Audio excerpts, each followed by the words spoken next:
Good evening, everyone. Welcome once again to Wheelchair Football Tonight. I'm Jimmy Anderson. We're wrapping up the regular season with this, the final game of Week 6. Megawatts, Team LSR. LSR has a chance to go undefeated and be only the third team in PWFL history to do it. This was a rather emotional and physical game, as you're going to take a look here. First half highlights. Now, in blue are the Megawatts, captained by Chelsea Martinez. Johnny Martinez playing quarterback in this game to Jacob Giverson, who has surefire hands and picks up the 6 points for them, and they got the extra point as well. 7-0 so far in favor of the Megawatts, trying to send a message to Team LSR, who want to go undefeated. This is Team LSR. This is Ricardo, the captain, snapping to Carlos Guerrero, the quarterback. Nice pocket protection to Brother David. Look at that! Catches it with his fingertips with the aid of his wheelchair spokes, and that came up with a touchdown and an extra point for them. 7-0. This game is already evenly contested. You couldn't ask for a better game thus far already in the early goings. Johnny Martinez lobs it over the heads of everyone to Jacob Giverson. Another 6 for them, 13-7. If this is any indication, I would say that we're going to have a back-and-forth game right here. You're going to have to take a look. This is Tommy White going out as receiver, trying to get by Alan Montross.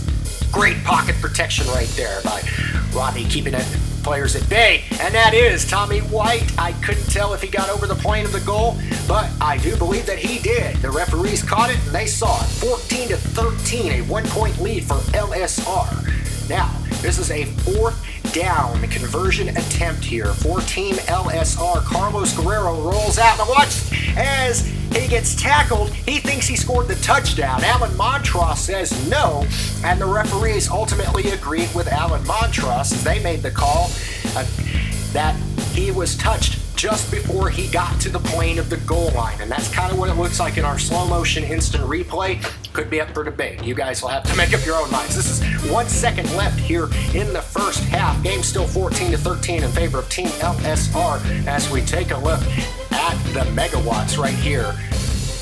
Cesar Serrano snapping to Johnny Martinez, pump fake, and tried to get it to Alan Montross, intended receiver far down the field, incomplete. Second half coming up now. Once again, you see the Megawatts. This is Johnny Martinez taking the snap from center, Cesar Serrano, and Jacob Giverson cuts inside and gets a touchdown. 20-14 now for the Megawatts. Now, the next play of the game would perhaps be one of the most physical plays that we've seen all season or in a long time. Emotions running high on both teams. It's getting late in the night, playoffs at stake, and Johnny Martinez plows into Carlos Guerrero, both players going down. Everybody getting upset. They wanted a call from the officials, they didn't get one. Now here the referees are conferring as players have been jawing each other out. They were starting to swear at each other, and one referee actually had physical violence threatened against him from one of the players. Surprisingly, that player wasn't ejected. Let's see the result of this referees conference.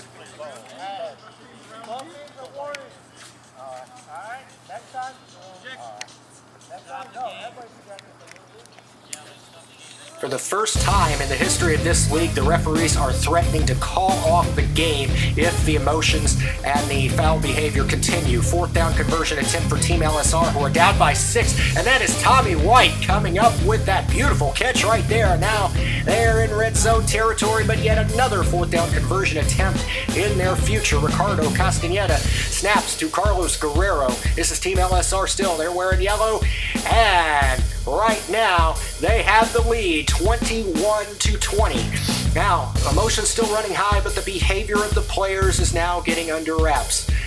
Johnny Martinez taking that pitch back as he pitched back to Alan Montross, who's one of the key receivers in this league, as well as the returners of this league, a key returner. And right now he's showing why he is a speedster, gets right by the defenders for a touchdown, and now the Megawatts back in the lead. 26 for them. LSR has 21, a 5-point deficit for the undefeated LSR as Carlos Guerrero takes the next snap. Johnny Martinez blocked, as is Alan Montross momentarily, and they score once again. I told you this was a back-and-forth game, very evenly matched contest. Johnny Martinez complaining about a call that wasn't made. 27-26. LSR now back on top by 1. Next play of the game, quick lob to Tommy White via Carlos Guerrero, into the end zone. Another 6:34 now for LSR, 26 for the Megawatts as we go back in that direction. Cesar Serrano now set to snap the ball here momentarily. Your wide receivers on the left, Jacob Giberson. On the right, Alan Montross. And the guards are in there as well. One on the left, one on the right. Johnny Martinez taking the snap. Pocket protection terrific. And Jacob Giberson comes up with the catch. David Guerrero right on his 6, and he couldn't tackle him. He could not tackle him. Jacob Giberson scores another 6, 32-34. Now this is going to be it. This is indeed going to be the last play of the game. Time ran out. They have to score 2 on this extra point attempt, which we're going to show you right now. If they pass it for 1, that's no good. If they miss, that's no good. This is for a tie. Let's find out exactly what's going to happen right now. LSR going for that undefeated season. This time Alan Montross playing quarterback. They're switching things up. Had to cut back, and he is stopped. So that means Team LSR squeaks by 34 points over 32 for the Megawatts. They are officially the 3rd undefeated team in league history. And only one undefeated team has won the championship at the end of the season. Will LSR be able to duplicate that feat? 34 points for them tonight. Over the Megawatts is 32. We'll see you next week. Until then, for now, this is Jimmy Anderson signing off for OSM Sports and Wheelchair Football Tonight. Stick around for the playoffs and Louis Cantu Bowl 5 coverage next week.